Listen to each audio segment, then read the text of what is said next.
हरे हरे राम राम हरे हरे कृष्ण कृष्ण कृष्ण कृष्ण हरे हरे राम हरे राम राम राम हरे हरे कृष्ण कृष्ण कृष्ण कृष्ण हरे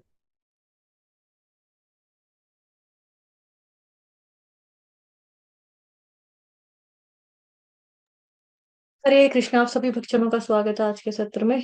सत्र का शुभारंभ हम पहले जगत गुरु शीला प्रभुपाद जी की आज की कोट के साथ करेंगे। आज है 22 मार्च। कोट आप लोगों के सामने है। हरे कृष्ण माता जी, पंचांग प्रणाम। हरे कृष्ण माता जी प्रणाम। 22 मार्च। हम लोगों से कृपा हम लोगों से कृपा अथवा सहायता मांग सकते हैं, किंतु हमें अवश्य समझना चाहिए कि भगवान की अनुमति के बिना कोई हमारी सहायता नहीं कर सकता।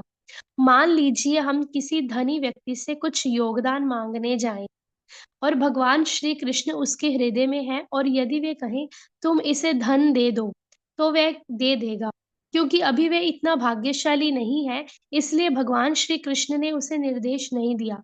तो इसमें दुखी होने की बात नहीं है। यही हमारा सिद्धांत होना चाहिए। मायापुर, 22 मार्च 1976। जगत गुरु श्रील प्रभुपाद की जय। हरे कृष्ण माता।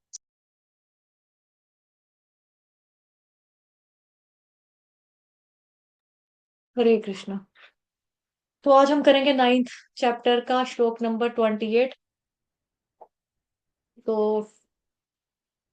जो इससे पहले वाला श्लोक था, मतलब कि 26 नंबर का, उसमें हमने देखा था कि भगवान जी को पदार्थ जो भी है वो अर्पण करने की भगवान ने बात की थी। पत्रम पुष्पम फलम तोयम यो में भक्त्या प्रयच्छति। जो कल श्लोक पढ़ा था उसमें भगवान जी ने समस्त क्रियाओं को भगवान को अर्पण करने की भगवान ने बात की थी। यत् करोषि यदश्नासि यज्जुहोषि ददासि यत् तपस्यसि कौन्तेय तत्कुरुष्व मदर्पणम। और जो आज का श्लोक है वो भगवान बता रहे हैं कि अगर ये दोनों श्लोक में जो भगवान ने बताया 26 और 27 में, जो व्यक्ति ये चीजें करेगा तो उसको क्या मिलेगा, उसका रिजल्ट क्या होगा, उसका फल क्या होगा, वो भगवान यहाँ पे बता रहे हैं। ठीक है। शुभाशुभ फलैरेवं मोक्षसे कर्म बंधनैः संन्यास योग युक्तात्मा विमुक्तो मामुपैष्यसि। शुभाशुभ फले शुभाशुभ फलैरेवं मोक्षसे कर्म बंधनैः संन्यास योग युक्तात्मा विमुक्तो मामुपैष्यसि। माता जी गाओ। जी माता। शुभाशुभ फलैरैवं मोक्ष्यसे कर्म बंधनैः संन्यास योग युक्तात्मा विमुक्तो मामुपैष्य मामुपैष्यसि। अनुवाद। इस तरह तुम कर्म के बंधन तथा इसके शुभाशुभ फलों से मुक्त हो सकोगे। इस संन्यास योग में अपने चित्त को स्थिर करके तुम मुक्त होकर मेरे पास आ सकोगे। तात्पर्य श्रील प्रभुपाद द्वारा श्रील प्रभुपाद की जय। गुरु के निर्देशन में कृष्ण भावनामृत में रहकर कर्म करने को युक्त कहते हैं। पारिभाषिक शब्द युक्त वैराग्य है। श्रील रूप गोस्वामी ने इसकी व्याख्या इस प्रकार की है। भक्ति रसामृत सिंधु 2.255।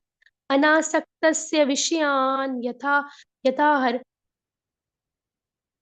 यथा यथार्हम अनासक्तस्य यथार्हं विषयान् यथार्हम उपयुञ्जितः निर्बन्धः मुक्तयुञ्जतः कृष्ण निर्बन्धः संबंधे कृष्ण युक्तं संबंधे युक्तं वैराग्यमुच्यते। वैराग्यमुच्यते। रिपीट श्रील करो। रूप गोस्वामी श्रील रूप गोस्वामी कहते हैं कि जब तक हम इस जगत में हैं, तब तक हमें कर्म करना पड़ता है। हम कर्म करना बंद नहीं कर सकते। अतः यदि कर्म करके उसके फल को कृष्ण को अर्पित कर दिए जाएं, तो यह युक्त वैराग्य कहलाता है।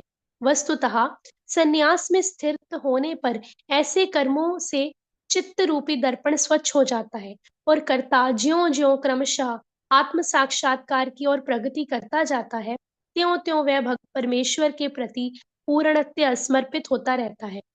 माता जी स्क्रीन होता रहता है। अतएव अंत में वह मुक्त हो जाता है, और यह मुक्ति भी भगवत धाम में यह मुक्ति भी विशिष्ट होती है।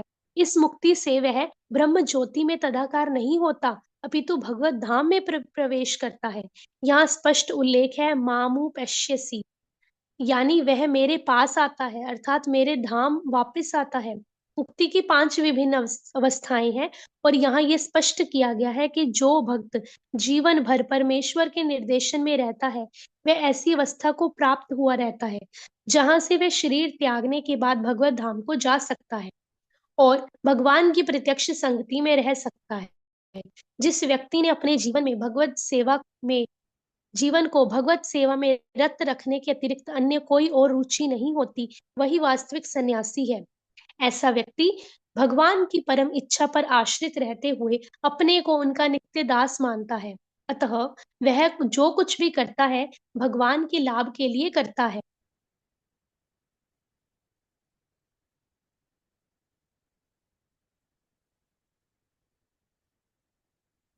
वह जो कुछ कर्म करता है, भगवान की सेवा करने के लिए करता है।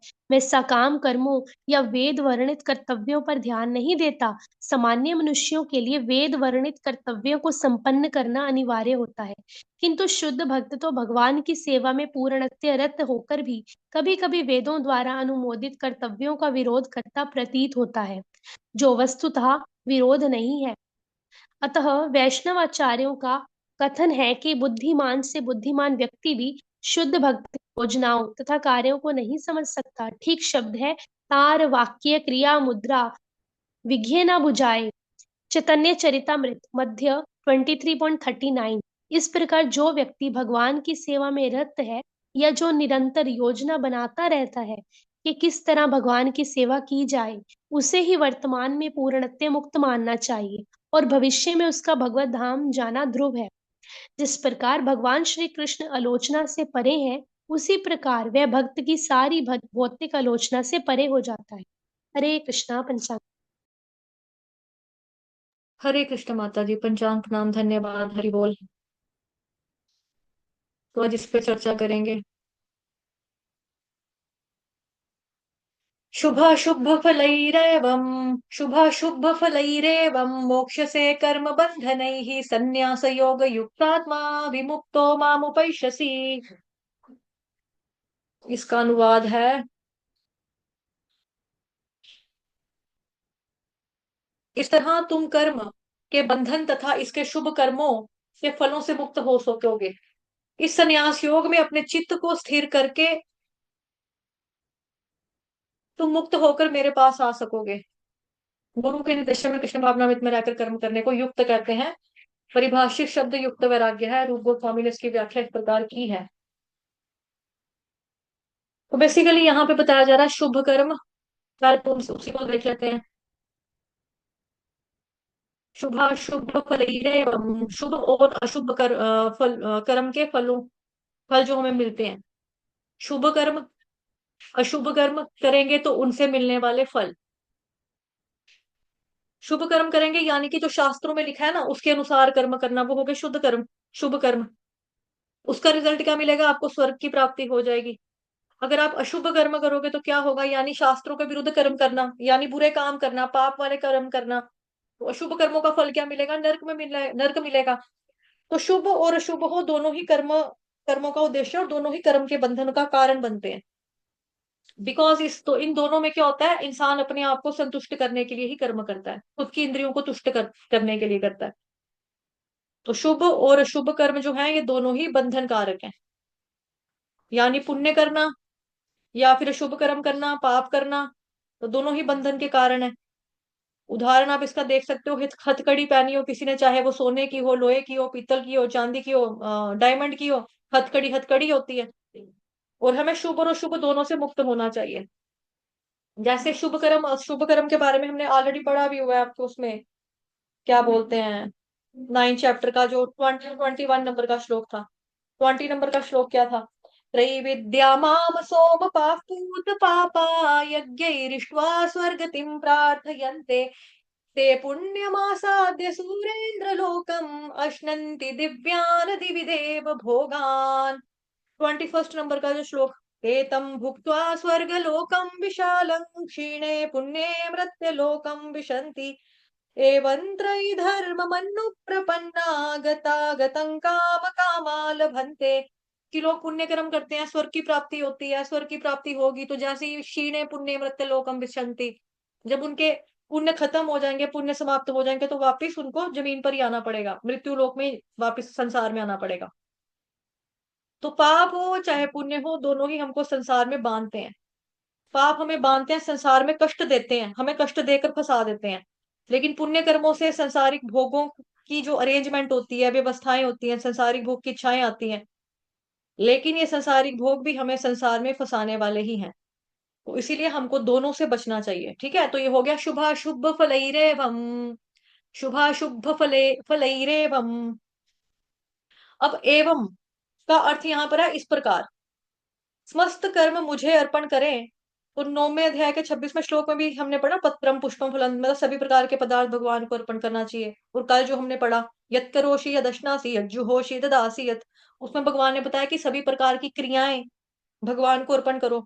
अब इसका फल क्या है भगवान बता रहे हैं, अगर ये दोनों चीजें जो व्यक्ति करेगा उसको क्या मिलेगा, मोक्ष से कर्म बंधन ही, कर्म बंधन से मुक्त हो जाओगे। मोक्ष का मतलब मुक्त, मुक्ति हो जाएगी, किससे, कर्म के बंधन से मुक्ति हो जाएगी, ये फल मिलेगा। यानी कि शुभ कर्मों के फल और अशुभ कर्मों के फल, उन दोनों से मुक्त हो जाएंगे, ये भगवान जी बता रहे हैं। अगर आपको याद होगा भक्ति साम्य सिंधु ग्रंथ में भी पढ़ा था, अप्रारब्ध फलम पापम कूटम बीजम फलोन्मुखम क्रमेणैव प्रलीयेत विष्णु भक्तिरतात्मनाम।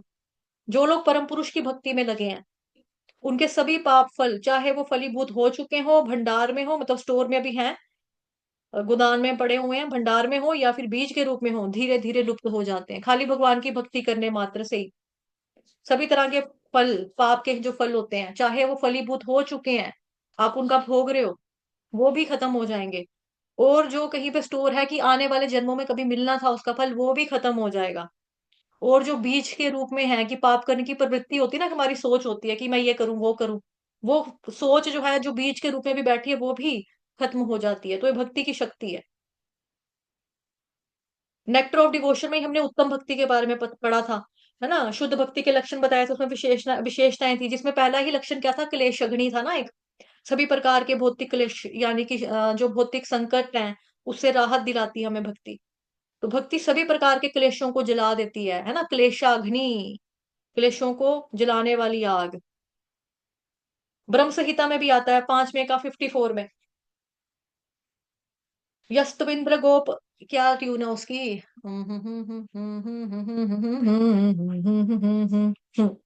यस्तविंद्र गोपमथवेंद्र महो स्वकर्म बंधानुरूप फल भाजन मातनोति कर्माणि निरदहति किंतु च भक्ति भाजाम गोविंदमादि पुरुषम तमहम भजामि।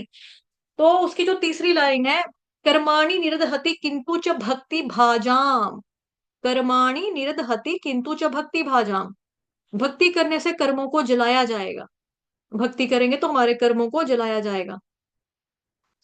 तो इसको आप एक एग्जाम्पल से समझ सकते हो, जैसे आम की गुठली, अगर हम आम की गुठली है, अगर आम की गुठली को हम जमीन में बोएंगे तो मैंगो का पेड़ निकल जाएगा ना कभी, मतलब पानी देते रहेंगे, खाद डालते रहेंगे तो पेड़ बड़ा हो जाएगा और एक दिन फल देगा।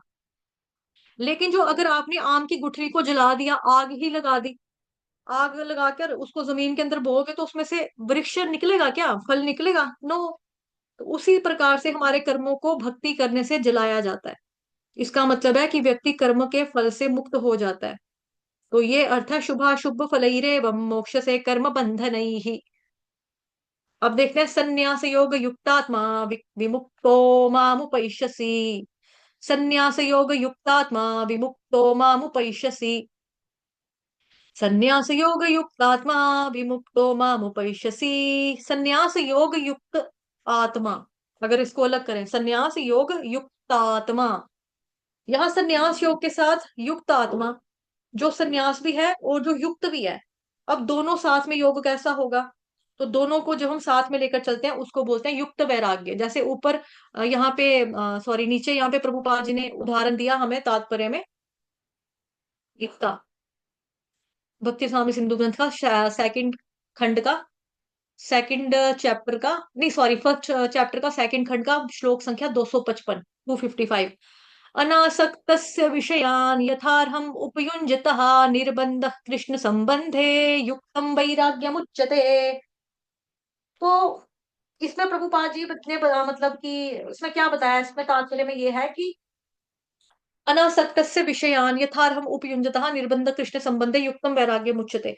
विषयों में आसक्ति रहित तो होकर, मतलब विषय विषय जो भी हम कर्म कर रहे हैं, कल शायद हमने शाम वाली कक्षा में बताया था ना आपको, प्रवृत्ति मार्ग निवृत्ति मार्ग के बारे में, है ना। उसमें हमने उदाहरण भी देखा था। और किस तरह से जो प्रवृत्ति मार्ग वाला काम है वो इंद्रिय भोग के साथ साथ कर्म करता है, मतलब थोड़ा बहुत भगवान की भक्ति या रूल्स एंड रेगुलेशंस को फॉलो कर रहा है, पालन कर रहा है ना। उसमें हमने उदाहरण देखा था जज का, कि जो जज होता है वो क्या करता है, उसको ज्यादा काम करना नहीं होता, नहीं काम करना पड़ता ना, क्योंकि वो पढ़ा लिखा है। उसने ये खाली पेन लेके जाता है वो अपने, उसके उसके टेबल पे खाली पेन ही पड़ा होता है। जो फाइल आती है उसके ऊपर साइन करता है, ऊपर से रीडिंग किया, फैसला सुनाया, पेन से साइन कर दिया, होगी बात खत्म। लेकिन जो उसके नीचे बंदे लगे हुए हैं काम करने वाले, या क्लर्क मान लो, उसको मुंशी भी कहते हैं कोर्ट की भाषा में, तो उसको बार बार फोन करेगा, हेलो फलानी फाइल नहीं पहुंची है, ये नहीं पहुंचा है, वो कहेगा हाँ लो साहब ये आ गई फाइल आपके सामने। अभी दोनों में फर्क क्या था, दोनों का पढ़ाई देखा जाए तो ऑलमोस्ट सेम है ना। जो जज कर रहा है वही तो वो कर रहा है, वो उसको ज्यादा पढ़ना पड़ रहा है, टाइप कर रहा है, टक टक टक cut cut cut cut cut cut cut type कर रहा है, कितना टाइम लगा कर वो। लेकिन हुआ क्या था बेसिकली, प्रवृत्ति और निवृत्ति में क्या हुआ था, इनके केस में क्या था कि जब ये दोनों स्टूडेंट थे, तो दोनों का काम क्या था, जैसे हमने कल धर्म के बारे में पढ़ा था कि धर्म का मतलब वो है कि जिसको, जो अपने स्वभाव से अलग नहीं हो सकता। जैसे मिठाई या मतलब गन्ने का जो गुण है या गन्ने का स्वभाव है, वो क्या है, मीठापन, उसका मिठास है। नमकीन, ये आपका जो समुद्र है उसका है भाई खारा पानी, नमकीन पानी, है ना। पानी का क्या है, बहना, तरलता। लाइक क्या बोलेंगे, और उसकी अग्नि का क्या स्वभाव है, अग्नि का गुण क्या है कि वो गर्माहट देती है और वो अ, रोशनी देती है, प्रकाश करती है ना। पानी हमें ठंडक भी देता है, पानी बहता भी है। तो ये स्वभाव है जो चेंज नहीं किया जा सकता, उसको बोला जाता है धर्म। हम, और वहां पे और शब्द क्या हाईलाइट करवाया था, सेवक और सेव्य। भगवान कृष्ण कौन है, वो सेव्य हैं। हम कौन है, हम सेवक हैं, हम उनकी सेवा करने वाले हैं। तो जीवेर स्वरूप है कृष्ण नित्य दास, यही चीज। अभी यहाँ पर क्या बताया कि विषयों में आसक्ति रहित होकर अपनी भक्ति के अनुकूल तथा उपयुक्त विषय भोग करते हुए श्री भगवान की भक्ति के संबंध में विशेष आग्रह रहना युक्त वैराग्य कहलाता है। आप कुछ कर्म कर भी रहे हो, बट आपकी उसमें आसक्ति नहीं होनी चाहिए, है ना। अनासक्तस्य, आसक्ति का तो सबको पता है, अब यहाँ पे अपोजिट वर्ड आ गया ना, अनासक्तस्य। आसक्ति, अनासक्ति। अनासक्तस्य किसके साथ, विषयान, विषयों के साथ। यथार्हम उपयुञ्जितः निर्बंध कृष्ण संबंधे युक्तम वैराग्य मुच्यते। कि विषयों से आसक्ति रहित होकर अपनी भक्ति के अनुकूल यथा उपयुक्त विषयों का भोग करते हुए भगवान की भक्ति के संबंध में विशेष आग्रह करना युक्त वैराग्य कहलाता है। तो उसमें भी कल हमने पढ़ा था ना कि मनुष्य का काम है भी कर्म करना पड़ेगा, कर्म करना ही पड़ेगा, हम कर्म करना बंद नहीं कर सकते हैं। लेकिन हमें करना क्या है, हम अपने कर्मों को अगर कर्म करके अपना, उसके जो फल हैं, जो हमें रिजल्ट मिलने वाले हैं, वो आउटपुट आने वाला है, उसको हम भगवान जी को अर्पण कर दे, भगवान को चढ़ा दे, तो क्या हो जाएगा, वो युक्त वैराग्य कहलाएगा। कि आपने चीजों का इस्तेमाल भी किया बट फिर भी आप वैरागी हो। जो भगवान का भक्त होता है वो ऐसा ही होता है, युक्तम वैराग्य मुच्यते। लाइक आपके पास गाड़ी है ना, लेकिन आप अननेसेसरी ये नहीं, चलो भाई आज निकलते हैं सैर सपाटे पे जाएंगे, यहाँ गए वहां गए, रोज का कईयों का होता है ना, जिनके पास गाड़ी होती है वो रोज निकलते ही निकलते हैं, कहीं कहीं कहीं होते हैं वो रोज गाड़ी का भोग करते ही करते हैं। बीच में बैठेंगे, ड्रिंक पियेंगे, मीट खाएंगे, गाड़ियों में बैठ के, फिर उसके बाद जाएंगे। कई लोगों को तो मैंने देखा है कि जैसे मतलब मेरे कांटेक्ट में जो होते हैं, तो मैं उनको स्पिरिचुअल गिफ्ट देती हूँ ना, स्पिरिचुअल आइटम्स देती हूँ। तो एक बार मैंने किसी को दिया गाड़ी में लगाने के लिए कुछ, तो उन्होंने बोला नहीं मेरे को मत दो, क्योंकि मैंने गाड़ी में मीट खाना होता है। तो उसने नहीं लिया वो, कि भाई मुझे मीट खाना होता है ना, इसलिए। तो भगवान के सामने कैसे कार में बैठ के खाएंगे। तो गाड़ी में लोग भोग भी करते हैं। ऐसे ही जो डिवोटी होगा, डिवोटी के पास भी गाड़ी होगी, लेकिन उसको इस वे में वो भोग नहीं कर रहा होगा, वो गाड़ी का इस्तेमाल कर रहा होगा, ठीक है, अपने ऑफिस जाने के लिए करेगा, अपने बच्चों को स्कूल छोड़ने के लिए कर देगा, मंदिर में जाने के लिए करेगा, बुक डिस्ट्रीब्यूशन करनी है उसके लिए करेगा, किसी वैष्णव ने बोला कि भाई मेरे को लिफ्ट दे दो या मेरे को मंदिर छोड़ाओ, वो करेगा ना। मंदिर से किसी को लाना जाना, साथ में एक ही एरिया के लोग हैं तो कोई फर्क नहीं पड़ता। युक्तम वैराग्य मुच्यते, चीजों का इस्तेमाल कर रहा है, कर्म करना बंद नहीं कर रहा, लेकिन कर्म का जो फल है वो कृष्ण को अर्पित कर दिया, कि ये भी तो भगवान का भक्त है, चलो बिठाओ उसको गाड़ी में, लिफ्ट दो, चलो छोड़ के आते हैं। ऐसा युक्तम वैराग्य मुच्यते। और भक्ति करने से कर्मों को जलाया जाता है, जैसा कि एक दो रेफरेंसेस और भी दी ना, अप्रारब्धम फलम पापम कूटम बीजम फलोन्मुखम क्रमेणैव, है ना, प्रलीयेत विष्णु भक्तिरतात्मना। और दूसरा क्या दिया था, कर्माणि निरदहति किंतु च भक्ति भाजाम गोविंदमादि पुरुषम तमहम भजामि। तो उसके लिए उदाहरण दिया आपको, जैसे आम की गुठली को अगर हम जमीन में जलाकर डालेंगे तो वो फल या फ्रूट या पेड़ कभी नहीं उगा पाएगी ना, वो बीज ही जल गया। उसी तरह से जब हमारा बीज ही जल गया तो हम पाप कर्मों से मुक्त हो जाएंगे, हमारी सोच ही नहीं जा रही है पाप करने की तो मुक्त हो जाएंगे, जो हमने किए हैं वो भी भक्ति करने से खत्म हो गए हमारे पाप, है ना। तो भक्ति शक्तिशाली है, भक्ति में ही शक्ति है, भक्ति क्लेश अग्नि है, ये शुद्ध भक्ति के लक्षण है। शुभ शुभ फलैरेवं मोक्ष से कर्म बंधने ही। अब हम बात करते हैं संन्यास योग युक्त आत्मा, इसका समझाया ना अभी, संन्यास योग युक्त आत्मा का कि किस तरह से वो युक्त वैराग्य। जब हम अपने संपूर्ण कर्मों को भगवान जी को अर्पण कर देते हैं तो उसी को बोलते हैं संन्यास योग और समर्पण योग। समर्पण योग से युक्त होने वाले संन्यास योग जो है वो युक्त आत्मा कहते हैं। मतलब अब बेसिकली यहाँ पे ना संन्यास, अभी अगर हम इसका संधि विच्छेद कर दें, इसको ऑपरेशन कर दें, अगर जैसे खोलते हैं सन प्लस न्यास, मतलब पूरा स आधा न सन, उसके बाद क्या बचा आपके पास, न्यास। न्यास, न्यास का मतलब होता है अपनी धरोहर, अपनी संपत्ति किसी के पास रख देना। इसके आगे उपसर्ग लगे ना सम नाम का, समन्यास, है ना। तो न्यास, ओनली न्यास का मतलब क्या हुआ कि अपनी संपत्ति अपनी प्रॉपर्टी किसी के पास रख देना, पूर्ण रूप से रख देना, यानी अब पूर्ण रूप से बहुत अच्छे से अपनी धरोहर किसी को सौंप देना। और योग, योग का मतलब क्या हुआ, जोड़ना, ना। योग का मतलब तो आपको मालूम ही है, हर अध्याय में योग योग आता है, हर अध्याय में योग योग समझा हमने। योग का मतलब जोड़ना, ऐड करना। तो इसका मतलब हुआ कि जैसे कोई व्यक्ति अपनी जिंदगी की कमाई कह लो, पूंजी कह लो, प्रॉपर्टी कह लो, कुछ भी कहीं पर रख देता है, ऐसी एक भक्त अपने सहित अनंत जन्मों के जितने भी संचित कर्म होते हैं, उन सारे कर्मों के जो फल होते हैं उसको, उनको मतलब क्या करता है, भगवान को दे देता है, भगवान को चढ़ा देता है सारे कर्म। इसीलिए उसको संन्यास योग कहा गया है। और जब जीव अपने आप को, समस्त कर्मों को भगवान जी को समर्पित कर देता है, तो फिर उसके सामने जो कुछ भी अनुकूल हो चाहे प्रतिकूल परिस्थिति आए, वह सब भगवान की दया और कृपा के रूप में मानता है। युक्त वैराग्य का मतलब यही है कि हम उन चीजों को स्वीकार करते हैं जो भक्ति के लिए अनुकूल है, यानी जो चीजें भगवान की सेवा में लगाई जा सके या जो हमारी भक्ति के अनुकूल हो वो। और भक्त की लाइफ में जब अनुकूल परिस्थिति आती है तो वो उसको भगवान की दया मानता है। एक श्लोक भी है ना, अनुकूल से संकल्प प्रतिकूल से वर्जन, माता जी गाना। हरे कृष्णा, माता जी,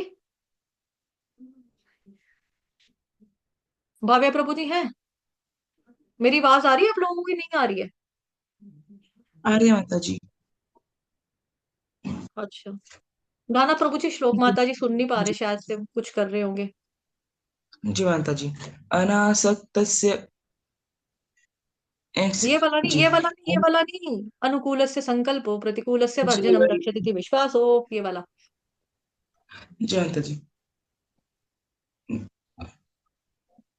माता जी गा दो, आप गा दो, मैंने आपको आवाजें मारी, शायद आपने। अनुकूलस्य संकल्प प्रतिकूलस्य वर्जनं रक्षतीति विश्वासो गोप्तृत्वे वर्णम तथा। हम्म, षड्विधा शरणागति वाला भूल गई माता लाइन। इट्स ओके माता जी, इट्स ओके, कोई बात नहीं, रिवाइज कर लिया करो श्लोकास को ना, जो तो इतना देखो मेहनत गोप्तृत्वे करके याद किए वर्णम हैं तो। तथा। हम्म, ठीक है। तो भक्त के लिए अगर कोई अनुकूल परिस्थिति आती है तो उसको भी वो स्वीकार करता है, प्रतिकूल आती है तो उसको भी स्वीकार करता है, यह भगवान की दया है, यही है युक्त वैराग्य। अगर कुछ जैसे जैसे मतलब कॉमन सा एग्जांपल लो कि कोई व्यक्ति भक्ति करता है ना, तो उसके साथ अगर अच्छा हो गया, वाह भगवान की बड़ी कृपा आपके ऊपर, आपका लड़का देखो उसको सरकारी नौकरी मिल गई है, दूसरा बेटा आपका लंदन में जाके सेटल हो गया हुआ है, वहां पे उसको मिल गया जी कार्ड वगैरह, परमानेंट घर भी ले लिया उसने। हरी बोल प्रभु जी, बहुत मजा है, बहुत अच्छा है। देखो मैं, हम कहाँ इस लायक हैं, लेकिन चलो भगवान जी की कृपा है, भगवान ने कृपा की है ना, भगवान की दया, भगवान की कृपा है। तो अच्छे में वो क्या कहेगा, भगवान जी की कृपा है, भगवान जी की दया है। अरे यार तुम तो भक्त हो, तेरे को कितनी बीमारियां लगी हुई है, तेरे को कमर का प्रॉब्लम है, तेरे को खांसी की बीमारी है, तेरे को दिल की प्रॉब्लम है, भक्ति ये भी करते हो, माला भी करते हो, फिर भी देखो भगवान तुम्हारे साथ कितना बुरा करते हैं। क्या है, भगवान है भी है क्या, देखते भी हैं क्या भगवान अपने भक्तों को? अगर भगवान कहीं होता है ना तो तेरे को देख लेता है कि मेरा भक्त मेरी माला करता है, पूजा करता है, भगवत गीता पढ़ता है, प्रचार कर रहा है, बुक डिस्ट्रीब्यूशन कर रहा है, श्रवण कर रहा है, हर क्लास में आता है, लेकिन फिर भी देख तेरे को कितनी बीमारियां यार लगी हुई। हाँ तू इतनी भक्ति करता है और देखना तेरे साथ क्या हो गया, तेरा एक्सीडेंट हो गया, तेरी गाड़ी पूरी चिप्पी हो गई है, चिप्पी मतलब चिप्पी समझ गई ना, मतलब पूरी टूट पज गई है, टूट पज गई, टूट फूट गई है। तो वो कहेगा हाँ ठीक है अपना कोई प्रारब्ध है, अदरवाइज मेरी मृत्यु भी हो सकती थी। लेकिन भगवान फिर भी देखो कितने दयालु हैं कि भगवान ने मेरे को एक्सीडेंट किया, लेकिन थोड़ी सी चलो हाथ हुथ पे फ्रैक्चर आया, लेकिन जिंदा तो हूं ना, परिवार से परिवार का पालन तो कर सकूंगा ना आपने, है ना।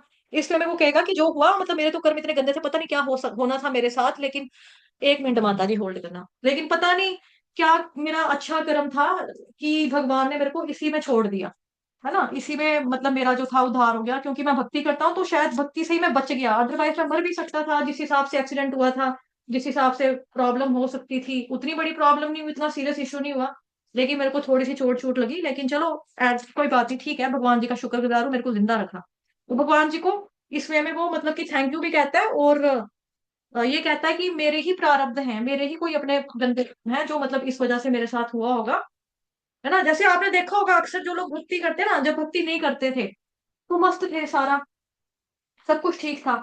लेकिन भक्ति करने से क्या होता है कि सिर्फ हमारे इसी जन्म के कर्म नहीं ना कटते हैं, पिछले कई जन्मों के जो हमारे कर्म होते हैं गंदे मंदे से, वो सारे के सारे भक्ति करने से खत्म हो जाते हैं। क्लेश अग्नि जैसे पड़ा कि आम की गुठली का एग्जाम्पल देखा हमने, तो उससे क्या होता है कि जो आपने भगवान की अगर आप भक्ति नहीं कर रहे हो तो जो भगवान ने आपको कर्म का फल देना है वो धीरे धीरे देंगे ना। इस जन्म में थोड़ा सा दे दिया, फिर अगले जन्म में जाके मिला, फिर ऐसे हो सकता है अगर आप भक्ति नहीं करते तो आपने जो भगवान जी के धाम जाना था हो सकता है वो 60 साल के बाद, 60 नहीं 60 जन्मों के बाद जाना हो, है ना। 10 करोड़ जन्मों के बाद जाना हो, 50 करोड़ जन्मों के बाद जाना हो, लेकिन जब भगवान ने देखा है मेरा नाम ले रहा है, मेरी भक्ति कर रहा है, तो भगवान ने आपको जो पुराने प्रीवियस जन्म के कर्मास थे उसका रिजल्ट आपको दिखने लगा कि जब आपने भक्ति करना शुरू की। जैसे हमारे बीच में नीलम माता जी हैं, वो कहती हैं कि पहले मैं बिल्कुल ठीक थी, फिजिकली फिट थी, जब उन्होंने भक्ति करना शुरू किया तो उनको प्रॉब्लम्स होनी शुरू होगी, अभी भी उनके 2 ऑपरेशन हुए, ठीक है, फिर उसको कोमा में चलेगी माता जी, माता जी कोमा में चले गए। तो ऐसे में उनको भी लोगों ने बोला, डिवोटिस ने बोला कि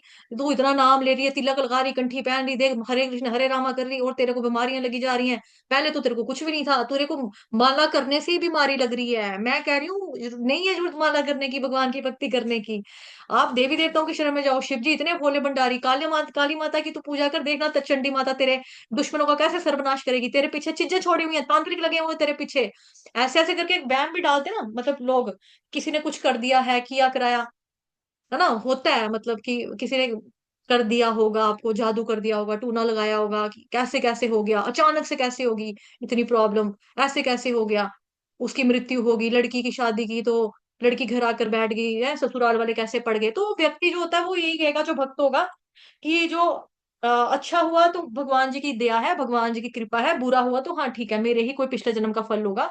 बट इसके पीछे जो साइंस रहती है ना, साइंस इसके पीछे यही है कि जो हमें फल मिलना था अगले 50 जन्मों के बाद या अगले 100 करोड़ जन्मों के बाद, वो भगवान हमें इसी जन्म में देना शुरू कर देते हैं, कि ताकि आपकी जो कर्म है वो कटे फटाफट और आप शुद्ध होके भगवान के पास भगवत धाम में आ सको। तो इसको भी कृपा पूर्वक ही स्वीकार करना चाहिए। अगर हमें प्रॉब्लम्स होती हैं तो हमें भक्ति करना नहीं छोड़ना चाहिए, ठीक है, भक्ति करना हमें तब भी नहीं छोड़ना चाहिए कि हाँ ठीक है प्रॉब्लम है। एक है भजन भी है ना, मतलब कि मैं एक पतंग उड़दी जावांगी जे तेरे हत्थां विच डोर टुट्टी ते मैं कट्टी जावांगी, लाइक समथिंग पंजाबी में है ना। मुझे लिरिक्स याद नहीं आ रहे। मैं तेरी पतंग हवा विच उड़दी जावांगी, हवा विच उड़दी जावांगी, वे तू डोर ना छड्डी वे हथू नहीं ते मैं कट्टी जावांगी, कुछ समथिंग ऐसे था। हाँ रीना माता जी हैंड रेस करी, मैं गाती हूँ। जी माता जी गाओ। हाँ माता जी गाओ। सतगुरु तेरी पतंग बाबा, मैं तेरी पतंग हवा विच उड़दी जावांगी, हवा विच उड़दी जावांगी, ओ सतगुरु डोर हथों छड्डी ना मैं कट्टी जावांगी, ओ सतगुरु डोर हथों छड्डी ना मैं कट्टी जावांगी। बड़ी मुश्किल दे नाल मिलिया मैनू तेरा सहारा है, सतगुरु तेरा सहारा है, बड़ी मुश्किल ते नाल मिलिया मैनू तेरा सहारा है सदगुरु तेरा सहारा है।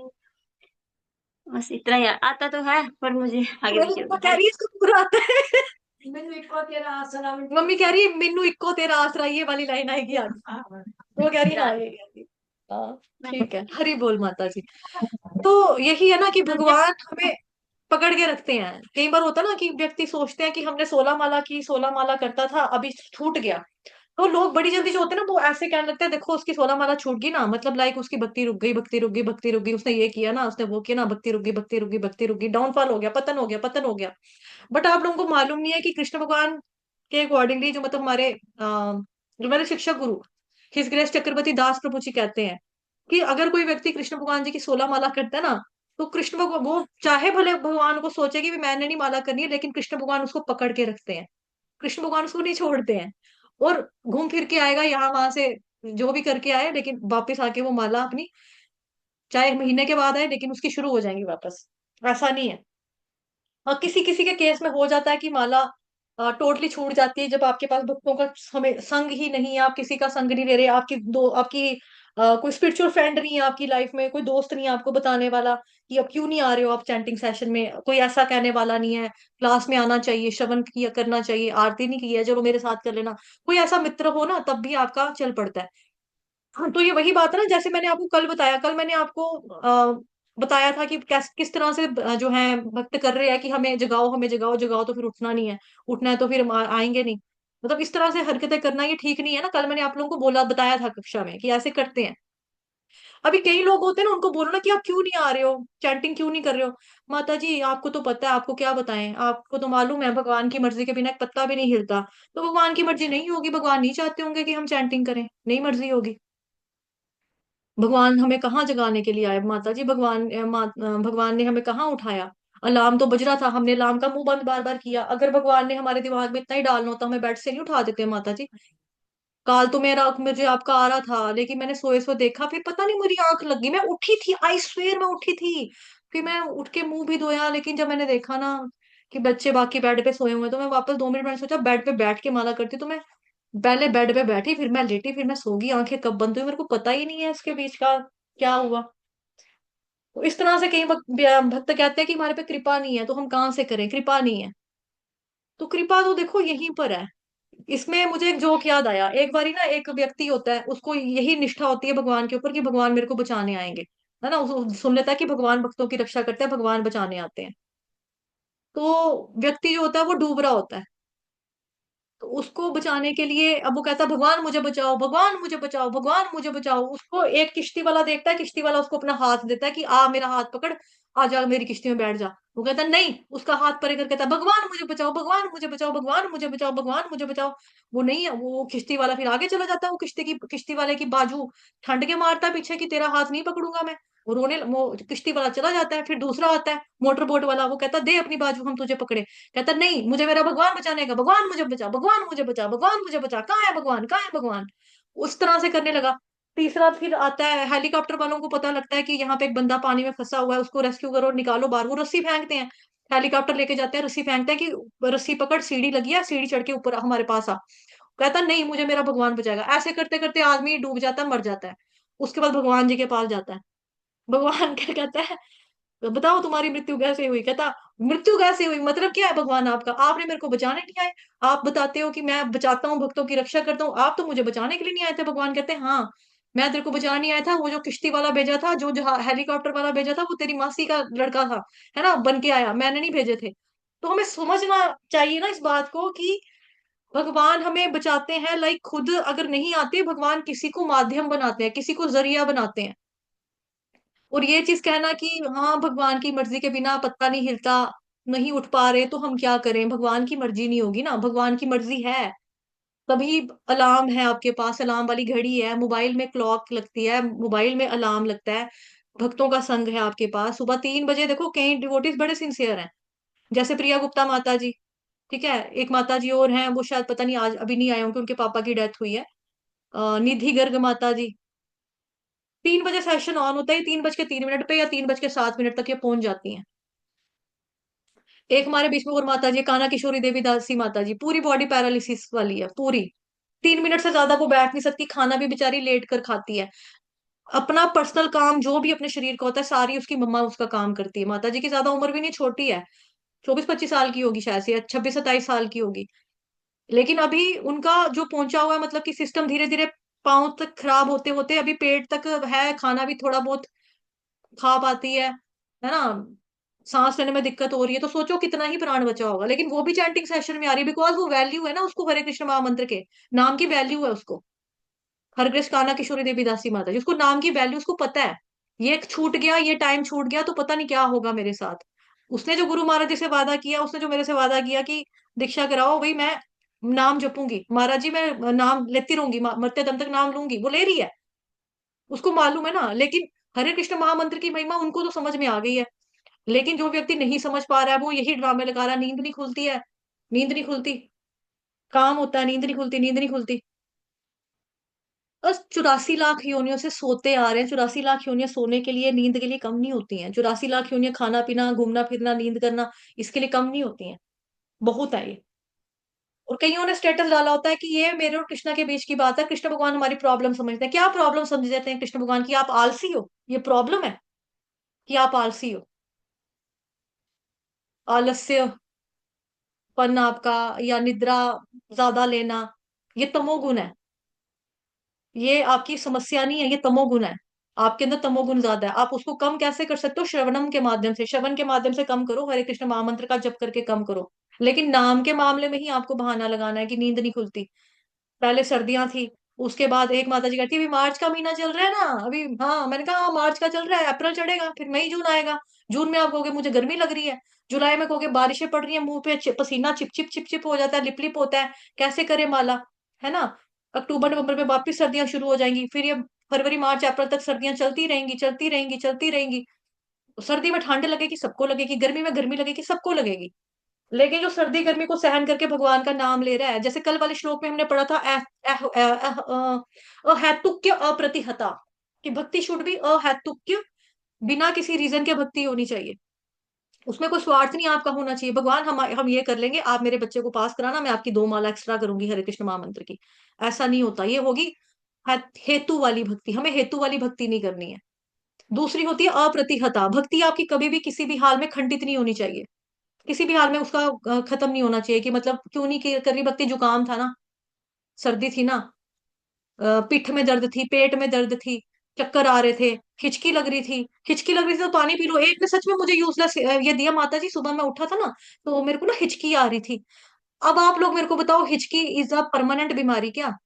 क्या हिचकी परमानेंट बीमारी है? हिचकी का कोई इलाज नहीं है। थोड़ा सा 2 घूंट पानी पी लो, 2 मिनट नाक बंद करके सांस रोक लो अपनी, चीनी की चीनी खा लो, थोड़ी सी चीनी का फक्का मार लो। और दूसरा इसका तरीका ये होता है कि सामने वाले को बोलो कि तुम्हारे ऊपर कोई इल्जाम लगा दे, इल्जाम लगाते ही एकदम से हिचकी जो होती है भाग जाती है। टेम्पररी है हिचकी, हिचकी की वजह से नाम जप नहीं करना, ब्रह्म मुहूर्त में उठ के सोचो क्या है, क्या है ये, आप अपने साथ क्या कर रहे हो। और जाना कहाँ चाहते हैं? जाना भगवत धाम में चाहते हैं। डर किससे रहे हैं? हिचकी से।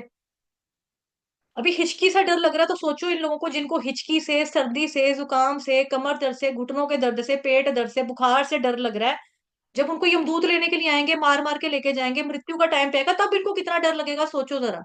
तब क्या करेंगे आप? तब तो आपकी डर डर क्या मतलब कि, तब तो पता नहीं क्या हो जाएगा। जब आप हिचकी से डर सकते हो, छींक से डर सकते हो, खांसी से डर सकते हो, तो यमदूतों से कितना डर लगेगा, मृत्यु का कितना भय होगा आप लोगों को। और जो हम हरे कृष्ण महामंत्र का जप कर रहे हैं, ये तो एक टेस्ट ही है ना हमारा बेसिकली। अब हम छोटे छोटे ये हमारे यूनिट टेस्ट चलते हैं जीवन में, सर्दी होगी, जुकाम हो गया, जो इनमें फेल हो गया वो ठीक है, वो नहीं, वो आगे नहीं आ पाएगा भक्ति में। जो इसमें पास हो गया, हाँ चलो ठीक है, इसने ये मुसीबतें आई लेकिन ये आया भक्त मेरे पास, पहुंचा ही आखिर, है ना, तो धीरे धीरे उसकी प्रोग्रेस होगी, भगवान तक चला जाएगा। लेकिन जो सर्दी खांसी जुकाम मलेरिया, चलो मलेरिया तो लाइक गाने का एक वही गाना ही निकला ना, सर्दी खांसी ना जुकाम ना मलेरिया हुआ है ना। तो ऐसी छोटी मोटी बीमारियां से ऐसे रोक देनी अपनी भक्ति, तो ऐसा गलत है। कई लोग सोचेंगे छुट्टी है, छुट्टी वाला दिन है क्या भक्ति करें, संडे का दिन है उस दिन ज्यादा भक्ति करो, कि छुट्टी है, छुट्टी है। संडे तो रोज ही होता है संडे, सूरज किस दिन नहीं चढ़ता, रोज ही चढ़ता है सूरज। हम कोई लंदन अमेरिका में थोड़ा रहते हैं कि जहाँ सूरज कभी कभार चढ़ेगा, एक है ना, एक पाश्चात्य में एक देश है जहां पे सूरज कभी कभार ही चढ़ता है, तभी करके वहां पे गुड मॉर्निंग है आज क्योंकि आज सूरज चढ़ गया, तभी गुड मॉर्निंग। तो ऐसा नहीं होना चाहिए, ठीक है। एनीवेज वापिस अपनी कक्षा में चलते हैं, कहाँ पे थे हम।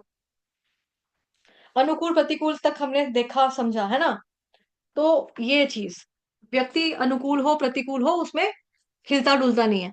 बिजनेस में नुकसान हो गया, कहेगा नहीं मेरे मेरे कर्म गंदे हैं, भगवान की कृपा है, मेरे को थोड़ा नुकसान हो, अदरवाइज बहुत बुरा हो सकता था। कांटा चुभ जाए तो भी सोचे कि हाथ की उंगली भी कट सकती थी मेरी, लेकिन देखो भगवान की कृपा ऐसा नहीं हुआ। जैसे कल आपको स्टोरी भी सुनाई थी मैंने, कल जो श्रीमद् भागवत महापुराण का छठा श्लोक पढ़ा था, उसमें कहानी भी सुनाई थी आपको एक राजा की, कि किस तरह से राजा होता है, उसकी शिकार करने जाता है और उसकी अपनी अंगूठा कट जाता है। उसको पड़ जाते हैं, वो जंगली लोग मिल जाते हैं, वो कहते हैं आज हम इसकी बलि देंगे, लेकिन उसकी बलि नहीं दी जाती बिकॉज उसकी हाथ की उंगली कटी हुई थी। वो कहते हैं आदमी आधा है, ये पूरी बलि लगती है माता को, ये तो का आधा है, ये खंड हुआ हुआ है इसका, इसको इसकी बलि नहीं लगेगी। भेज दिया उसको, उसकी जान बच गई अंगूठे के कटने से। लेकिन उस वक्त वो क्या कहती, क्या है भगवान ने देखो मेरी उंगली काट दी। तो जिस सेनापति ने कहा हाँ भगवान की शायद कोई अच्छी मर्जी होती है, भगवान कुछ जो करते हैं सोच समझ के करते हैं, कहता है इसने बोला कि अच्छा हुआ इसको डाल दो जेल में, उसको जेल में डाल देता है। लेकिन जब उसकी अपनी जान बचती है राजा की, फिर वो कहता है सेनापति को बाहर निकालो, तो थैंक यू करता है तूने सही बात बोली थी, है ना। तो ये होता है युक्त वैराग्य। वैसे वैराग्य जो होता है ना, बेसिकली वैराग्य कई तरह के होते हैं, अभी देखते हैं चर्चा करते हैं वैराग्य कितने किस्म के होते हैं। युक्तम वैराग्य, उच्च है ना, युक्तम वैराग्य, वैराग्य का मतलब संन्यासी होगा युक्तात्मा, वैराग्य के बारे में चर्चा कर रहे हैं। एक होता है शमशान वैराग्य। अब शमशान वैराग्य की खासियत क्या होती है, शमशान जैसे नाम से ही पता लग रहा है, शमशान में क्या होता है, व्यक्ति जाते हैं जब किसी की मृत्यु हो जाती है, उसको लेके जाते हैं कंधे पे उठाकर, राम नाम सत्य है, सत्य बोलो सत्य है, राम नाम सत्य है, सब चले जाते हैं लेकर।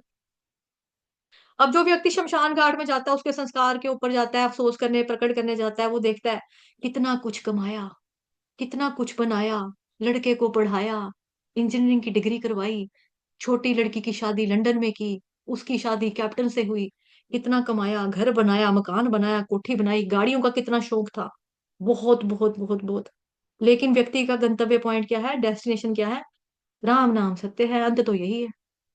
शमशान घाट में ही आना है, इधर इधर ही आना है सबने, चाहे अमीर हो चाहे गरीब हो, आएगा तो यहीं पर। उसके बाद क्या होता है कि जैसे ही ये बंदा शमशान घाट से बाहर निकला अफसोस करने के बाद, फिर से संसारिक बातों में पड़ गए, तो ये होता है शमशान वैराग्य, जो थोड़ी देर के लिए आता है कि जब आप किसी को देखते हो शमशान घाट में जाते हो कि हाँ यहाँ पे यही है, मिट्टी में मिलना है, मिट्टी हो जाना है, स्वाहा हो जाएगा, राख हो जाएगा, तो वो हो गया शमशान वैराग्य। थोड़ी देर के लिए सोच आती है, बाद में वापस बैक टू अपनी वर्ल्ड, बैक टू अपनी भौतिक दुनिया। एक होता है आपका फल्गु वैराग्य, यानी कि ऊपर ऊपर से तो वैराग्य होता है, लेकिन अंदर से व्यक्ति ना जो होता है वो भोग की अपॉर्चुनिटी ढूंढ रहा होता है, जैसे ही मौका मिलूंगा ना मैं चौका मार दूंगा, है ना। जोश फिल्म का भी एक गाना है, फिर मौका देख के मारा चौका, दिल की बात बताया रे, तू क्या बताया रे, है ना। मौका देख के चौका मारना। तो ऐसे कभी कभी क्या होता है कि नदी के ऊपर ना ग्रीन कलर की झाग जैसी होती है, मिट्टी होती है, हरी घास होती है, फूल वगैरह होते हैं, लेकिन अगर कोई सोचे कि नहीं ये तो जमीन है, तो फिर वो जाएगा जमीन समझ के, लेकिन बढ़ेगा कहाँ जाकर, घुसेगा कहाँ, वो पानी में जाकर फंस जाएगा, मतलब पानी में पड़ेगा ना जाकर। उसी तरह से सरफेस पर तो वैराग्य है, लेकिन अंदर भोग की इच्छा की तड़प हो रही होती है। एक बारी मौका मिल जाए, काश एक बारी अपॉर्चुनिटी मिल जाए, एक बारी मौका मिल जाए, एक बारी हाँ करके बोल दे, ये एक बारी हो, एक बारी, काश काश काश, ऐसा कर लूंगा वैसा कर लूंगा, जुगाड़ू बुद्धि लगाना बार बार। यह भोग, अंदर अंदर भोग है, बाहर से लगता है कि जैसे पानी की एग्जांपल दी ना, ऊपर झाग है, लोगों को लगता है ये जमीन है, लेकिन नीचे क्या है, नीचे पानी। तो फल्गु वैराग्य इसको बोलते हैं। जब टाइम आएगा, जब इनको मौका मिलेगा ना, ऊपर से लगेगा ये कि हाँ सन्यासी टाइप है या कुछ भी है, साधु है, संत है, लेकिन अंदर से जब उसको मौका मिलेगा वो अपना काम कर लेगा, अपना इच्छा जो है वो भोग लेगा, इंद्र की तृप्ति अपनी कर लेगा। तीसरा होता है मरकट वैराग्य। मरकट ना बंदर को बोलते हैं, मरकट वैराग्य। अब जो बंदर होता है ना, वो वैसे तो पेड़ों पर रहेगा बिना कपड़ों के, कोई सोचे कि ये तो साधु टाइप है, लेकिन उसे जैसी बंदरिया देखेगा ना वो बंदर, तो उसके पीछे पीछे चल पड़ेगा, बंदर बंदरिया के पीछे पीछे भाग जाएगा। तो इस तरह से कई दुनिया में नकली वैराग्य होते हैं। एक और वैराग्य होता है चौथे नंबर का, उसको बोलते हैं शुष्क वैराग्य, यानी भक्ति विहीन वैराग्य। वैराग्य तो है लेकिन भक्ति विहीन, उसमें भक्ति नहीं है। एक वैराग्य जिसका रूट भक्ति में नहीं है तो ये शुष्क वैराग्य है। जैसे कई निराकारवादी होते हैं, उनकी आसक्ति भगवान में तो है नहीं, बट वैसे वैराग्य लिया हुआ उन्होंने, कड़वी कड़वी बातें, कड़वे कड़वे वचन करेंगे, सब कड़वा कड़वा शुष्क ड्राई। तो ये है नकली वैराग्य। जैसे आपको मैंने इसका उदाहरण भी दिया था कि प्रभुपाद जी से एक व्यक्ति जो था वो वहां पर मिला, क्या बोलते हैं, सैर करने, मॉर्निंग वॉक पे। तो उसने भी चोला पहना हुआ है सन्यासी का, प्रभुपाद जी ने भी सन्यासी का चोला पहना हुआ है। और वो पूरे रास्ते ना औरतों के बारे में बातें बनाता जा रहा है, औरतें नर्क का द्वार है, इनको पैदा नहीं होना चाहिए, दुनिया में नहीं आना चाहिए, ये जिंदगी हेल बना देती हैं, नर्क की होनी है औरत, औरत के से दूर रहना चाहिए, बच के रहना चाहिए, ये होना चाहिए, फलान होना चाहिए, ढींग ढींग, मतलब पूरे रास्ते प्रभुपाद जी का दिमाग ऐसे करके चाटता आया वो इंसान। प्रभुपाद जी ने उसको एक भी वर्ड नहीं बोला, कुछ भी नहीं बोला। लेकिन प्रभुपाद जी उसको अपने साथ, मतलब कि जब प्रभुपाद जी का डेस्टिनेशन पॉइंट, मतलब उनका जो टेम्पल था, प्रभुपाद जी वहां पर पहुंचे तो साथ ये व्यक्ति भी था जो औरतों की लगातार पूरे रास्ते पर बुराइयां करता आ रहा था, औरतें ये हैं, औरतें वो है, नर्क का द्वार है, ये है, वो है ना। तो तो फिर क्या होता है कि वो ना कहते हैं प्रभुपाद जी को कि हाँ, जब प्रभुपाद जी मंदिर पहुंचते हैं ना अपने, तो उधर क्या करते हैं, प्रभुपाद जी की जो फीमेल डिसाइपल्स होती हैं, माता जी लोग, वो लोग क्या करते हैं, प्रभुपाद जी का इंतजार कर रहे होते हैं, हाथ जोड़कर खड़े होते हैं, प्रभुपाद जी को वेलकम करते हैं, प्रभुपाद जी के चरणों में कमल पुष्प चढ़ाते हैं, फूल चढ़ाते हैं, माथा टेकते हैं, है ना। जो पुरुष होते हैं, मतलब प्रभु जी लोग होते हैं, वो दंडवत प्रणाम कर रहे हैं, जो महिलाएं हैं वो उनको पंचांग प्रणाम कर रही है, प्रभुपाद जी को पूरा झुक के प्रणाम कर रही है। तो प्रभुपाद जी उनको आशीर्वाद दे रहे हैं। तो प्रभुपाद जी ने बोला, अगर तुम इन औरतों का संग करोगे ना, इन लड़कियों का संग करोगे, तो तुम सचमुच में तुम सन्यासी बन जाओगे। तो ये होता है शुष्क वैराग्य जो उसने लिया हुआ था, है ना। मतलब बेसिकली कई बार क्या होता है कि कुछ केसेस में क्या होता है, जो इस तरह के शुष्क वैरागी होते हैं, इनकी बेसिकली क्या होती है कि कोई चीज ये चाहते तो है कि हमें मिल जाए, लेकिन जब वो उनको चीज मिलती नहीं ना, तो ये उसके प्रति कड़वाहट भर लेते हैं। लाइक एक लोमड़ी की कथा कहानी जो है, छोटे होते बचपन में हम सबने पढ़ी है, अंगूर ना मिले तो अंगूर खट्टे हैं। एक लोमड़ी होती है ना, वो अंगूर की बेल देख के छलांगे लगा रही होती है, लंबी लंबी लंबी लंबी छलांग लगाती है, अंगूर उसके हाथ नहीं लगते तो कहती है अरे छोड़ो यार, अंगूर खट्टे हैं, नहीं तो क्या, आगे बढ़ो, इस तरह से। तो ऐसे ही कई लोगों के केस में होता है कि जैसे उनको लड़की से बहुत प्यार होता है, एक लड़की उनको चाहिए, लड़की को देखते हैं, उसके बाद लड़की नहीं मिलती ना, तो लड़की जात से नफरत हो जाती है। या एक लड़की, कोई हो सकता है मजबूरी रहेगी, उसके मम्मी पापा ना माने हो आपके साथ शादी करने के लिए, उसकी शादी कहीं और होगी, तो लड़की धोखेबाज होगी, बेवफा होगी। कुछ केस में ऐसे हो जाता है। जैसे एक मूवी आई थी श्रीमान आशिक, अनुपम खेर की, ऋषि कपूर की। उनका क्या लोगो था, लड़कियों से ना मिलो तुम, लड़कियां तो हैं बलाएं, सुबह शाम मत करो तुम लड़की, लड़की लड़की लड़की। और वो औरतों का बोर्ड लगा के चलते थे, औरतें नर्क का द्वार है। तो ये क्या है, ये शुष्क वैराग्य, औरतें नर्क का द्वार है, लेकिन अंदर से क्या कहता था, ये लड़की ऋषि कपूर के साथ क्या कर रही है और मिला माँ तोड़ करे, तो मेरे पास आनी चाहिए थी, मैं इसको चाहता। अंदर से वो ये था। अब उसका क्या था, उसके बाल झड़े हुए थे, उसको कोई रिश्ता नहीं हो रहा था, उसको लड़कियों से खार होगी, और सभी एक अपनी क्या बोलते हैं, क्लब सा बना लेता है, आदमियों को इकट्ठा करता है, उधर आदमी सारे कहते हैं सारे आदमी कुंवारे रहेंगे, ऐसा बन जाएगा। एक और फिल्म आई थी करीना कपूर और उसकी, अक्षय खन्ना की, अमरीश पुरी, उसमें उनका पापा होता है, चार पांच भाई होते हैं, उसमें उन्होंने औरतों के लिए घर के बाहर बोर्ड लगा के रखा होता है, औरतों का और कुत्तों का इस घर में आना जाना मना है। तो ये क्या है, ये नफरत है ना। और जो व्यक्ति इस तरह से घृणा करेगा किसी भी व्यक्ति से, ना तो वो भगवान के पास कभी भी नहीं जा पाएगा। इच्छा, द्वेष, घृणा और बहुत अच्छा, जो इन द्वंद्वों में फंसा होता है ना, वो कभी मुक्त नहीं हो पाता, मतलब कि भगवान तक नहीं पहुंच पाता। तो ये शुष्क वैराग्य है, ड्राई, नकली, कड़वे वचन बोलना, औरतें ये हैं वो हैं। असली वैराग्य है संन्यास योग युक्त आत्मा। और ऐसा नहीं कि केवल सन्यासी ही इस तरह के होते हैं, ग्रस्त होते हुए भी सन्यासी योगी बना जा सकता है। अब आप उदाहरण देख सकते हैं हमारे शास्त्रों में से अम्बरीश महाराज का। अम्बरीश महाराज ने सब कुछ भगवान जी को अर्पण कर दिया था। युधिष्ठिर महाराज को देखो, ग्रस्त थे। अर्जुन को देखो, ये सब सन्यास योग युक्त आत्मा है, उसी कैटेगरी के उदाहरण है। तो इसके लिए सन्यास आश्रम या ब्रह्मचार्य आश्रम चाहिए ऐसा नहीं है, लेकिन ऑफ कोर्स हर वो चीज हम स्वीकार करें जो भक्ति के अनुकूल है, या जो भगवान की सेवा में लग सकती है। लेकिन ये करने के लिए वैराग्य का होना बहुत जरूरी है, यानी डिटैचमेंट होनी चाहिए। नहीं तो लोग कभी कभी चीजों को स्वीकार तो कर लेते हैं कि भगवान की सेवा में लगाएंगे, भगवान की सेवा में लगाएंगे, लेकिन अपने भोग के लिए इस्तेमाल कर रहे होते हैं। ठीक है, जैसे इसके बड़े सारे उदाहरण देखे जाते हैं आजकल। आप मंदिर में जाते हो दान देने के लिए, वहां पे पर्चियां जो होती हैं दो तरह की होती हैं, एक वो पर्ची जिसके ऊपर सीरियल नंबर दूसरा है, एक दूसरी पर्ची जो अपने गुरु को चेक करवाएंगे कि भाई ये डोनेशन ही नहीं आई है, देखो यहाँ पूरी कापी कोरी पड़ी हुई है, और एक अपनी पर्ची अलग से रखी हुई है कि जहाँ पे लोगों को लग रहा है कि हाँ हम डोनेशन देकर आए हैं, वो पैसा ना गुरु के पास जा रहा, ना गौशाला के काम आ रहा, ना मंदिर में डेवलपमेंट के काम आ रहा है, पैसा कहाँ जा रहा है। गोलमाल है भाई, सब गोलमाल है, गोलमाल। तो ये करते हैं लोग कहीं। मतलब भगवान की सेवा में लगाएंगे। दान आपसे किसके लिए लेना है? भगवान की सेवा के लिए चाहिए, मंदिर के निर्माण में चाहिए, गरीबों को भंडारा खिलाना है, गरीबों को लंगर खिलाना है, अनाथ बच्चों के स्कूल खोलना है, बूढ़ों के लिए वृद्धाश्रम खोलना है, गरीबों को दवाइयां दी जाएंगी, बांटा जाएगा। लेकिन बांटा कहाँ? कुछ भी नहीं। जैसे बिहार का चीफ मिनिस्टर आपका लालू प्रसाद यादव, उसने तो भैंसों का, गायों का चारा खा लिया था, चारा घोटाला कर लिया था, है ना? तो पैसा किसका खाया इसने? गौ माता का, गाय का, भैंस का पैसा खाया। तो चारा खा लिया, चारे का पैसा खा गया ये। वो पैसा तो उसने लिया कि भाई उधर देना है, गऊओं के लिए देना है, हमने इसके लिए देना है, लेकिन पैसा नहीं है ना। तो इस तरह से कई लोग होते हैं कि हम भगवान की सेवा के लिए चीजें करेंगे, सेवा में लगाएंगे, बट पैसा वो अपने पास रख लेते हैं, अपने भोग के लिए इस्तेमाल करते हैं।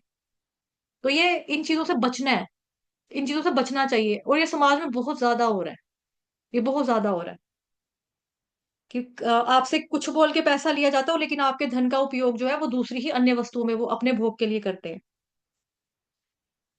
अभी जैसे इलेक्ट्रॉनिक गैजेट्स होते हैं, मोबाइल है, लैपटॉप है, टैब है, या फिर सोशल एप्स हैं जैसे इंस्टाग्राम, फेसबुक, स्नैपचैट। हम इसका चाहें तो इस्तेमाल भगवान की सेवा या प्रचार के लिए, श्रवण के लिए कर सकते हैं ना, क्लासेस को अटेंड करने के लिए। लेकिन बाद में किसी को फ्रेंड बनाने के लिए, मोबाइल नंबर लेने के लिए, या गेम्स या खाली मूवीज तक ही रह जाना, तो फिर ये ऐसा नहीं होना चाहिए ना। कि बच्चे स्कूल में बोलते हैं, पापा सभी बच्चों के पास लैपटॉप है, मैं पढ़ाई कैसे करूंगा, मेरे पास लैपटॉप नहीं है, मुझे लैपटॉप लेके दो, मैंने पढ़ना है पापा, मैंने पढ़ना है। उसके पापा ने लैपटॉप लेके दे दिया, उसके बाद वो खाली फिल्में डाउनलोड कर रहा है ना, यूट्यूब, नेटफ्लिक्स। एक दोस्त ने लिया एक डिवाइस, एक क्या बोलेंगे, अगर किसी बंदे ने, एक ने पे किया, तो चार पांच उसमें डिवाइस ऐड हो जाएंगे, तो एक मेरा ऐड करके दो, एक मेरे दोस्त का ऐड करके दो, चलो मैं अब आराम से बैठ के नेटफ्लिक्स देखूंगा। तो ये चीजें होगी ना, कि घर से बोल के लेना है कि भाई मेरे को पढ़ाई के लिए चाहिए, या मुझे मोबाइल चाहिए भक्ति करने के लिए चाहिए, मेरे को कक्षा लेनी है, मुझे वाईफाई का इस्तेमाल इसलिए चाहिए ना, मेरे को क्लास चाहिए होती है, लेनी होती है, तो मोबाइल पे डाटा खत्म हो जाता है, प्रचारक हूँ या मुझे भक्ति में आगे करना है, लेकिन करना कुछ और। तो यही है गलत। उसके बाद यहाँ पर शब्द है जी आपका, संन्यास योगी युक्तात्मा विमुक्तो मामुपैष्यसि विमुक्तो, विमुक्तो यानी मुक्त, मुक्ति पाना। मुक्त का मतलब सबको हो गया ना, मुक्त, मुक्ति पाना, लेकिन भी लगा ना, उपसर्ग भी लगा यहाँ पे भी। विमुक्तो यानी मुक्ति पाना, लेकिन उपसर्ग भी लगा है, तो विमुक्तो, या इसका मतलब हुआ कि विशेष रूप से मुक्ति, खास तरह की मुक्ति मिलेगी। साधारण मुक्ति नहीं है, साधारण मुक्ति नहीं मिल रही, विशेष मुक्ति मिलती है। यानी नॉर्मल मुक्ति में क्या होता है, जन्म जरा मृत्यु व्याधि से मुक्ति मिलती है। लेकिन ये क्या है, विमुक्तो यानी मुक्ति से भी ज्यादा कुछ खास है। इसमें क्या है, ये सिर्फ जन्म मरण के चक्कर से निकालने के साथ साथ भगवान के धाम में प्रवेश करने वाला है। भगवान के धाम में प्रवेश करके उनकी लीलाओं में प्रवेश करना और वहां पर उनकी नित्य सेवा करना, ये है विमुक्तो। और ऐसा व्यक्ति यहाँ इस धरा धाम में रहते हुए भी मुक्ति का अनुभव करता है। रीजन बीइंग, उसकी भगवान से इतनी अटैचमेंट है कि उसकी चेतना पूरी तरह से भगवान में है, वो जो करता है भगवान के लिए करता है, जो हमने कल पढ़ा था। यज्जुहोषि ददासि यत् यत् तपस्यसि कौन्तेय तत्कुरुष्व मदर्पणम्। क्या था श्लोक, किसी को याद है? कल का श्लोक जो हमने पढ़ा था कि वो सब चीजें भगवान को कह रहे हैं कि भाई भगवान को अर्पण करो। यत् करोषि यद् अश्नासि यज्जुहोषि ददासि यत् यत् तपस्यसि कौन्तेय तत्कुरुष्व मदर्पणम्। कि ऐसा व्यक्ति, उसने सारी अटैचमेंट भगवान के प्रति लगा दी, उसकी चेतना पूरी भगवान में है। क्यों?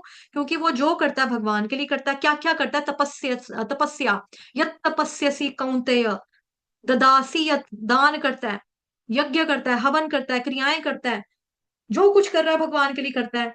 इसीलिए बिना भगवान की नित्य स्मृति के व्यक्ति ऐसा नहीं कर सकता। और ऐसा करते करते उसकी जो मेमोरी है, स्मृति है, पक्की हो जाती है। और इसीलिए यहाँ पर रहते हुए भी वो यहाँ के बंधनों में फंसता नहीं है। कर्मों की ग्रंथि से उसका क्या हो गया, मोक्ष से हो गया। मोक्ष से कर्म बंधन ही, है ना, ऊपर पड़ा, मोक्ष से कर्म बंधन ही, ऊपर पड़ी हुई ऊपर लाइन। कर्मों के बंधनों से, ग्रंथि से, गुत्थे से, पोटली से क्या हो गया, मोक्ष से हो गया, मुक्ति होगी।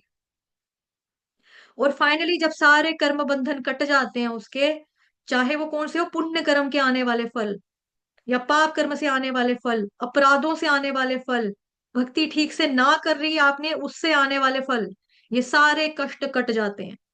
सारे पाप कर्म कट जाते हैं। ये 4 प्रकार के अवरोध आते हैं ना जीवन में इंसान के। तो ये इंक्रीजिंग ऑर्डर में दिक्कत होती है। शुरू शुरू में भक्ति करेंगे, पाप से मिलने वाले कर्म कटते हैं।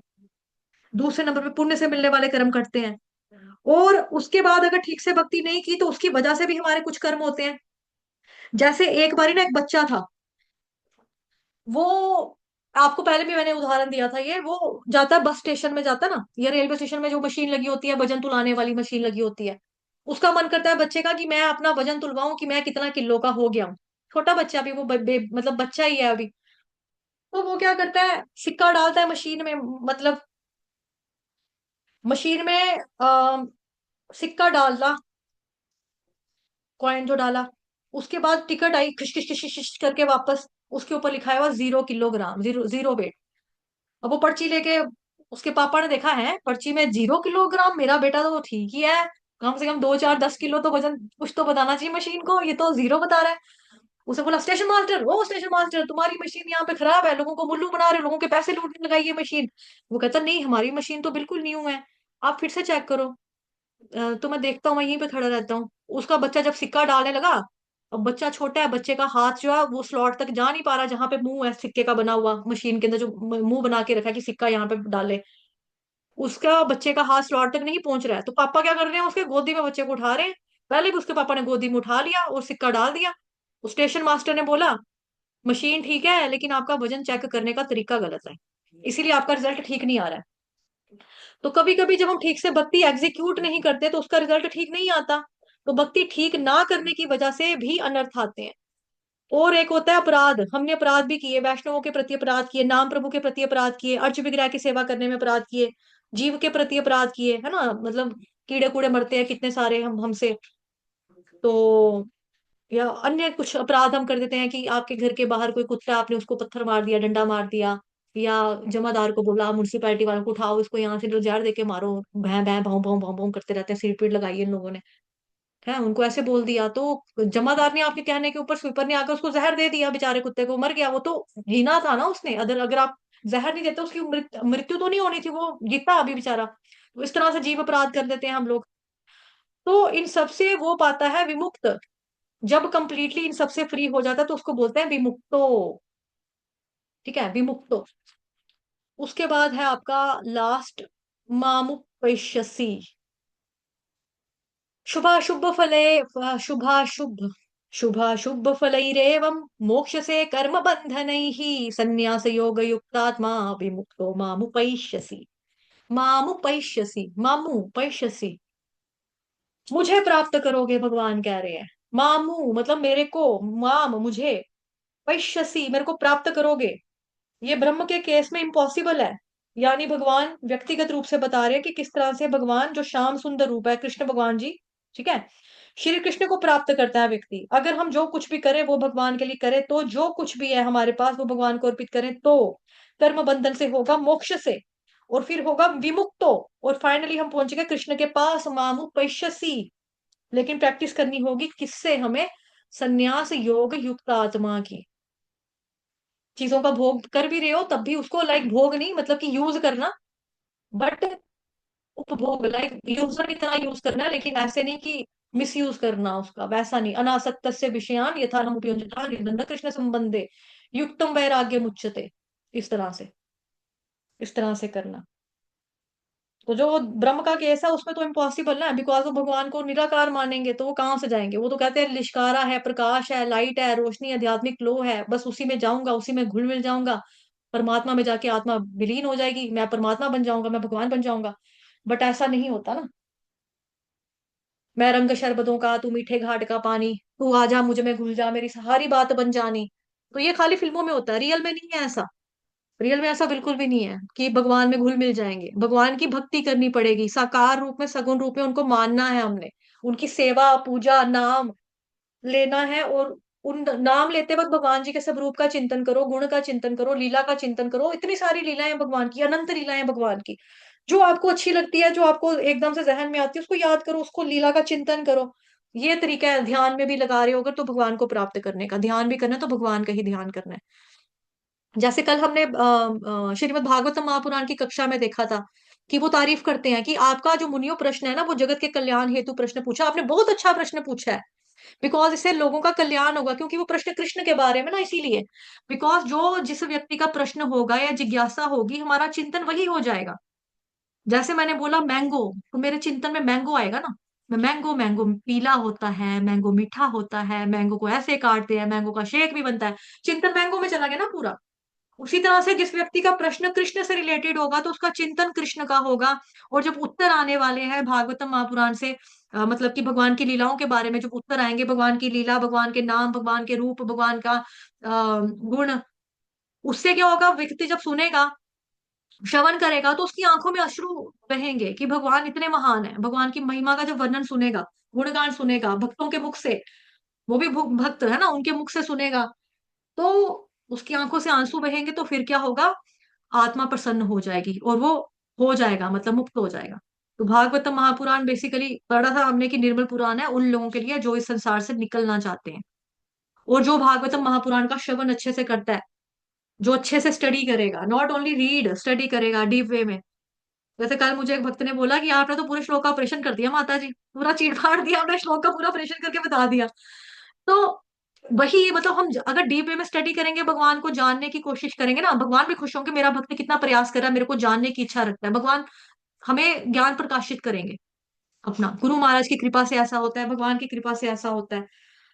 तो भगवान को जानना ही है हमने, भगवान को पहुंचना, भगवान तक जाना, वो थोड़ी बाद की बात है, हम लोगों के लेवल से बाहर की बात है। लेकिन अगर हम प्रयास करेंगे, पहले जानने की कोशिश करेंगे, तो हम कर सकते हैं ना ऐसा। तभी उन्होंने बोला कि आप लोगों का जो प्रश्न है भगवान से रिलेटेड है और जनता के कल्याण के लिए, पूरे जन सामान्य के कल्याण के लिए।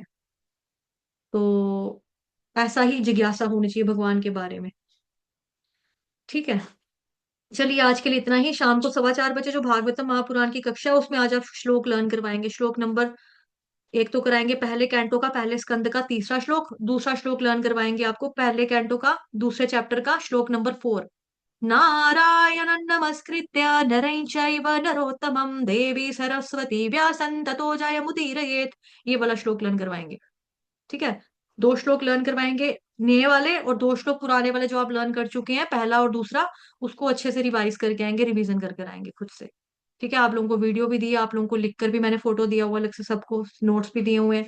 और हो सके तो प्रश्नोत्तरी सॉल्व थोड़ा सा करने की ट्राई करना खुद से। ठीक है, क्योंकि आप लोगों ने अच्छे से पढ़ा है, आपके आपके पास शास्त्र भी है, पीडीएफ भी है, हार्ड कॉपी भी है, सब कुछ है। थोड़ा सा उस मार्क भी करवाया, निशानियां भी लगाई हैं, थोड़ा सा अपनी नोटबुक पे आंसर वगैरह लिख कर रखेंगे। ठीक है जी। वाञ्छाकल्पतरुभ्यश्च कृपा सिन्धुभयेव च पतितानां पावनेभ्यो वैष्णवेभ्यो नमो नमः। अनंत कोटि वैष्णव वृंद की जय, जगत गुरु शील प्रभुपाद की जय, श्री कृष्ण चंद्र भगवान की जय, ग्रंथराज श्रीमद् भागवतम महापुराण की जय, श्रीमद् भगवद गीता यथारूप की जय, आज के अनंत की जय, आप सभी भक्तों की जय। कक्षा का समय मंडे से चेंज हो रहा है, सुबह 6 बजे का। पहले हमने सोचा था 6:30 बजे रखने का, बट जैसे श्लोकास है ना अभी, मतलब 9 चैप्टर चल रहा है, तो बहुत डीप है। तो मुझे नहीं लगता कि हम आधे घंटे में या 20-25 मिनट में इसको खत्म कर पाएंगे। किसी किसी का तात्पर्य पढ़ने में ही 10 मिनट्स लग जाते हैं, 7 to 8 मिनट्स लग जाते हैं। तो ऐसे में अगर मैं बोलूं कि हाँ हम इसको आधे घंटे में कर लेंगे, तो फिर ना संतुष्टि नहीं हो पाएगी, ना आपको ना मेरे को। मुझे लगेगा कि मैंने अपना जो पढ़ाने का कर्तव्य है, सिखाने का, वो मैंने अच्छे से श्लोका को एक्सप्लेन नहीं किया, मैंने अपना कर्म अच्छे से नहीं किया पढ़ाने का, जो मतलब जिसके लिए मैं हूँ, मतलब है ना, जो मतलब सेवा मेरे को मिली है, वो सेवा जो आप भक्तों की मेरे को करने के लिए मिली है, कि आप भक्तों को भगवत गीता का श्लोक समझ में आए, वो मैं अच्छे से नहीं समझा पाई ड्यू टू टाइम की वजह से। टाइम की लिमिट को अगर मैंने ध्यान में रखा, तो अगर मैं वो पूरा ना कर पाई, तो फिर मेरे को थोड़ा सा खेद होगा उसका, कि मैंने अपनी ड्यूटी अच्छे से नहीं निभाई। आप लोगों को भी ऊपर से पढ़ पढ़ के मजा नहीं आएगा। तो फिर हम 6 बजे, मंडे से हम कक्षा का टाइम 6 बजे का रख रहे हैं। ठीक है, किसी को समस्या तो नहीं होगी? जिसको होगी वो मेरे को प्राइवेट मैसेज कर देना, या फिर रिकॉर्डिंग सुनना, बट समय फिर 6 बजे का ही हो सकता है, क्योंकि 7 बजे मेरी भक्ति वैभव की कक्षा होगी। ठीक है, चलिए, हरे कृष्ण।